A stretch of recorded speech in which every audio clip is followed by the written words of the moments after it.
मेरा नाम है मयंक और मैं पढ़ता हूँ रोजबर्ड स्कूल में।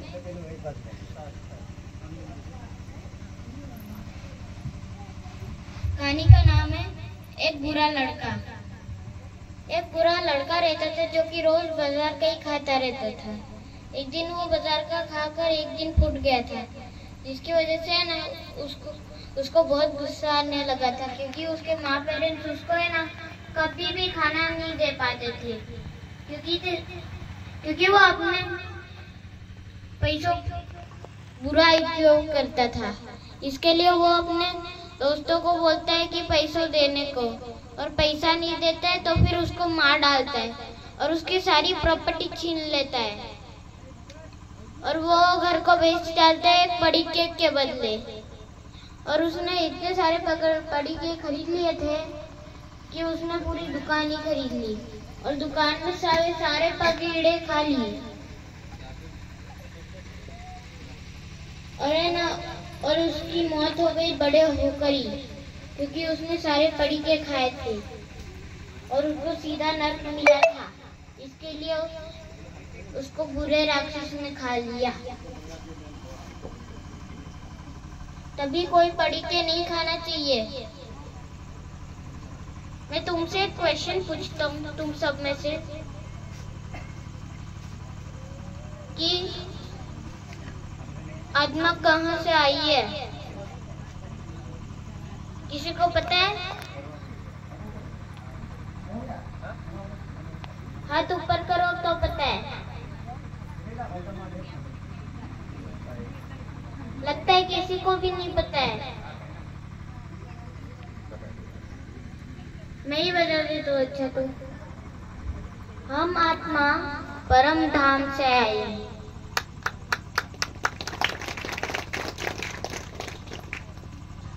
एक दिन तुम लोगों को भी परम धाम जाना पड़ेगा। जब शिव भगवान की तीसरी आंख खुलेगी तो ये पूरी पृथ्वी का अंत हो जाएगा। इसके लिए शिव बाबा को याद करना है। सुबह शाम उठकर नहा धोकर और उसके बाद अपने दोस्त को बोलना है कि वो अभी घर पे 5 बजे से नहीं आए, और उसी 5 बजे से आपको बाबा का प्रयास करना है। भगवान को जो भी याद नहीं करेगा, सोते ही रहेगा, वही अंत होगा उसका जल्दी ही। इसके लिए भगवान को याद करना है। किसी को समझ आई है बात? हाथ ऊपर करो तो समझ आई है।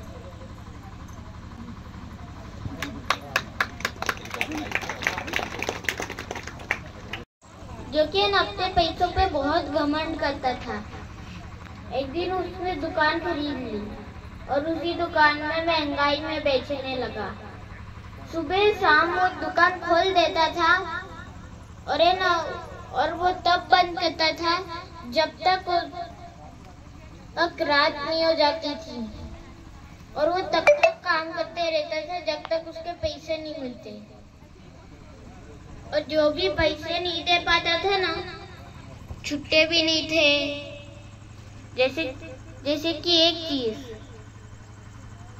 जो लोग होते हैं बुरे लोग, उन लोगों को एक चीज पसंद होती है।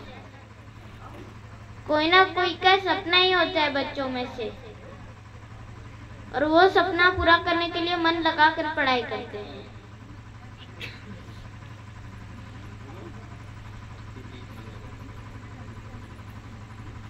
और जो भी स्कूल में पढ़ता है, और वो हर एक दिन सुबह शाम स्कूल जाकर हर काम करता है, जैसे कि एग्जाम देना।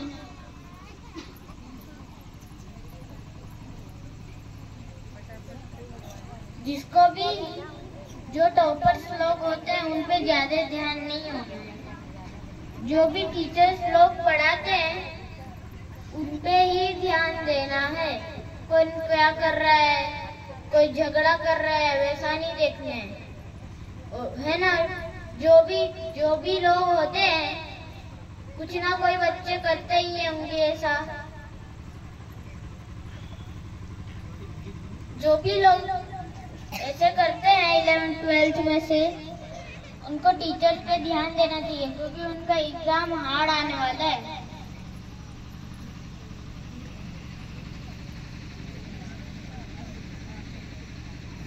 एक दिन तुम्हारे साथ भी ऐसी एग्जाम आएगी, और जो भी खतरा आए उसका कोई तोड़ होता है।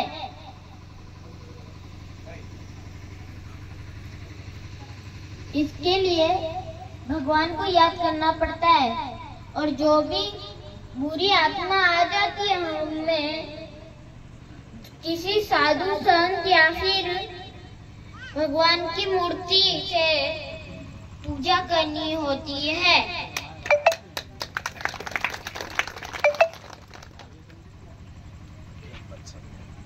ताकि कोई भी बुरी आत्मा आए वो सीधे ही टक्कर खाकर गिर जाए, और जो भी बुरी आत्मा है वो बुरी आत्मा नष्ट हो जाए। जैसे कि कोई ना कोई चीज, कोई वह टेढ़े मेढ़े पेड़ हो उसको नहीं काटना है, सीधा पेड़ हो तो भी नहीं काटना है, बस जरूरी के लिए काटना है, फर्नीचर के लिए नहीं। किसी को कुछ समझ आया? हाथ ऊपर करो तो समझ आया तो।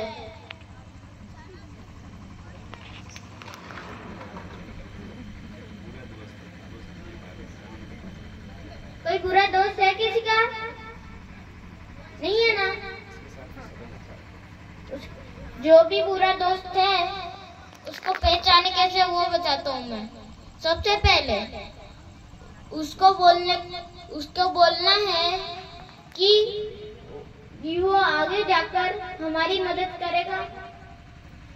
अगर वो बिना पढ़ा लिखा हुआ और उसको पार्टी का कोई प्लान नहीं आता, तो इसका मतलब कि उसको है ना एक पेपर दो, जिसके अंदर उसको बोलना है कि बुक की एक चीज लिखो, वो भी एक पूरा चैप्टर। अगर वो नहीं लिख पाया तो फिर इसका मतलब कि वो आगे जाकर कोई काम नहीं करने वाला, और वो आपको भी बुरा बना देगा, जिसकी वजह से आप भी जल्दी मरोगे। इसके लिए भगवान को याद करना होता है, और जो संकट आती है उसका कोई ना कोई रास्ता होता है जो शॉर्टकट होता है, उसमें कभी कभार ही जाना होता है। अगर कोई लोग शॉर्टकट जाते जाते एक वापस नहीं आते हो तो फिर क्या करना चाहिए? सबसे पहले जो भी लोग आते आ जाते हैं शॉर्टकट से, उनको मना कर दीजिए। जो भी शॉर्टकट चाहता है भगवान को याद करना है, और जो भी लोग आते जाते हैं मेहमान वगैरह, उनको बोलना है कि भगवान को याद करे घर में जाकर। खाने में ये ध्यान रखना है कोई भी आसपास का खाना नहीं है, कि कोई जहर में भी डाल सकता है खाने में, और है ना खाना उनको ही छकने के लिए बोलना पहले, जो खाना उन्होंने ही बनाया है। और जो भी खाना तुम लोगों से नहीं बनता, वो खाना सूखी रोटी सब पड़ा होगा तुम्हारे घर पे, जो कि तुम लोगों ने अभी यहीं पर खा लिया, रोटी वगैरह। 3 जगह पे ही खाना है, और जो भी 3 जगह मैं बोल रहा हूँ वहीं पर ही खाना है। सबसे पहला घर का खाना, दूसरा खाना मंदिर का, और दूसरा कि उनका काम खुद करना है तुम लोगों का। और खुद का ही बनाया हुआ खाना ही खाना है। जो मेहमान वगैरह खाना दे उसको खाना नहीं है। जो भी खाना खाता है ऐसे प्लीज वो बंद कर दे, क्योंकि उनका पड़ी के खा कर वो मर जाएंगे। इसके लिए सब ध्यान रखो, कोई भी पड़ी के नहीं खाएगा। किसी में केमिकल मिला हुआ है। बिस्किट तो खा सकते हैं पर क्रीम वाले नहीं।